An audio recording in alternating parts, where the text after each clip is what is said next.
you, Chair. I think Kholeka Money has got strong administrative capabilities. However, the PP needs someone well versed with ordinary legal matters faced by our people. And it needs somebody who is able to stand up to government bullying in defense of the Constitution, irrespective of who you are.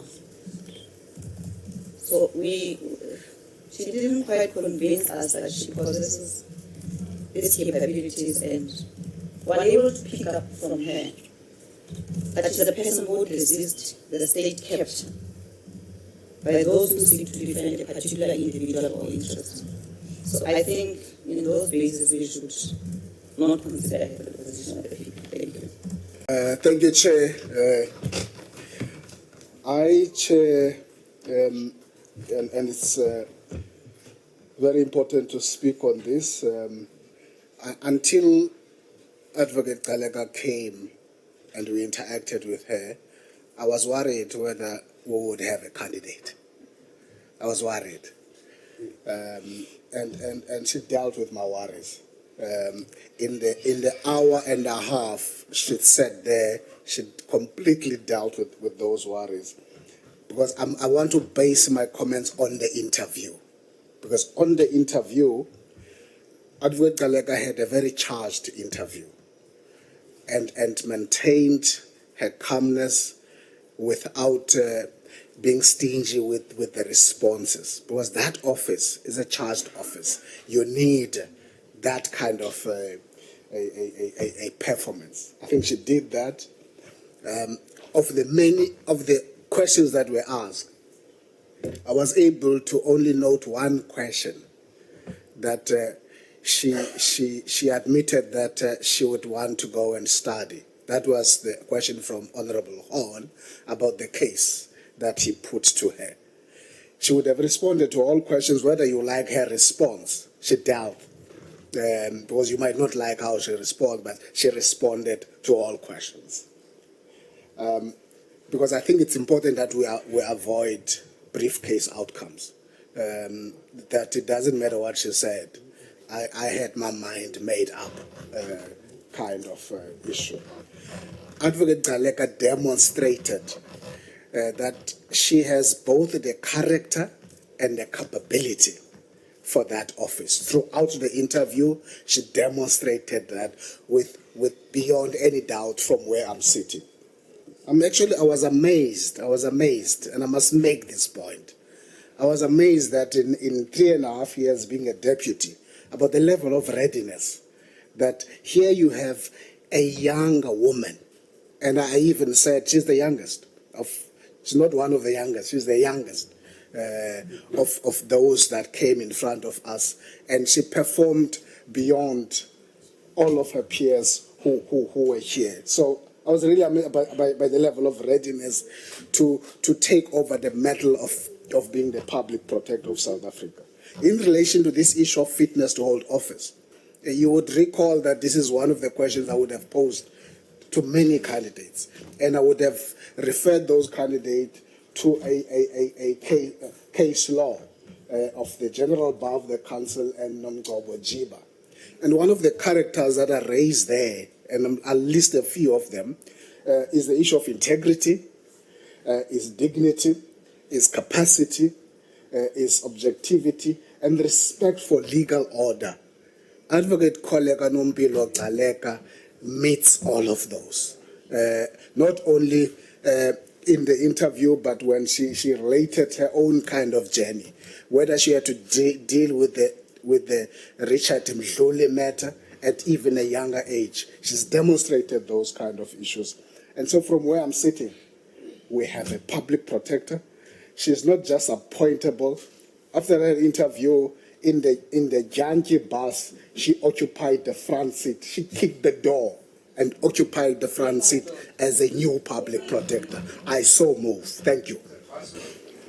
The Constitution requires that whoever is proposed for appointment by the National Assembly must be fit and proper. So we've, I think, as a committee, determined early on that whilst the requirements set out in the Public Protector Act around experience and positions held would be a basic entry requirement that doesn't encapsulate everything around the fit part, the fitness part. And in that sense, I think the interview of Advocate Kholeka unfortunately exposed serious deficiencies. She, of course, interviewed in the context of having been the Deputy Public Protector and the Acting Public Protector, and in that regard, the fact that she's of the view that a Public Protector would have a discretion as to whether all relevant witnesses to a matter is interviewed is very, very worrying. And in the circumstances, somebody who's acted and dealt with a very important investigation without being able to answer as to how one would go about in this country to properly interpret law, in our view, must then lead to a conclusion that there's serious reservations on whether she ultimately, apart from meeting the basic threshold in terms of the qualification in law and practice in law, meets what must the threshold around being fit for the position. In terms of propriety, there's unfortunately also, I think, as the Honourable Breitenbach has indicated, also lingering issues. I think she was at best evasive when asked about her time at the NPA, as well as when she was a special advisor to the Minister of Home Affairs.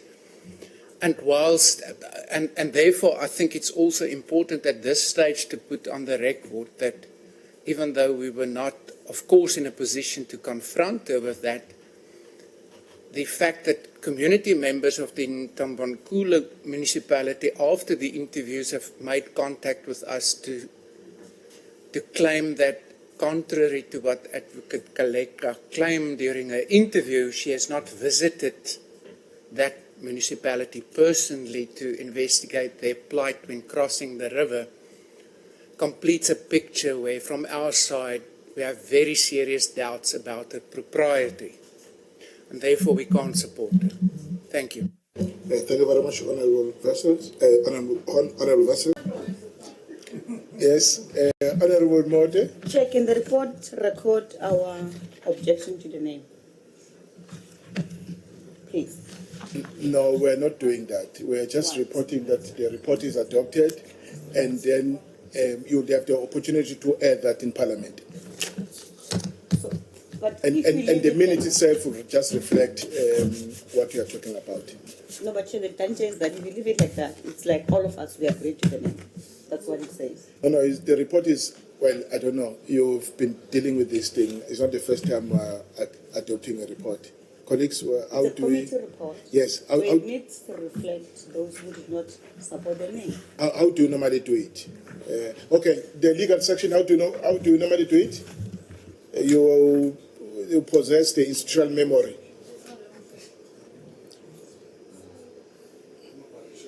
Makwanisha. He says the report must list the parties that supported and that did not support. No, it will be in the minutes. She says that must be in the report as well. Is it done? Is the report a committee report? Yeah. Right? Is it, you wanted to assist me? I just wanted to read the room. No, Chair, I just wanted to say that in terms of Rule 166, that deals with reporting, it says that if a report is not unanimous, it's not a unanimous report. It must specify in which respects there was no consensus.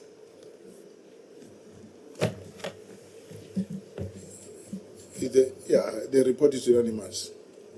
All right. So no, it's fine.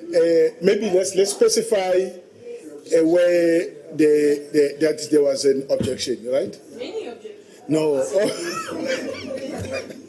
All right. So no, we'll fix that and include that. Yeah? So we are adopting the report with that amendment. Oh. How will the amendment read?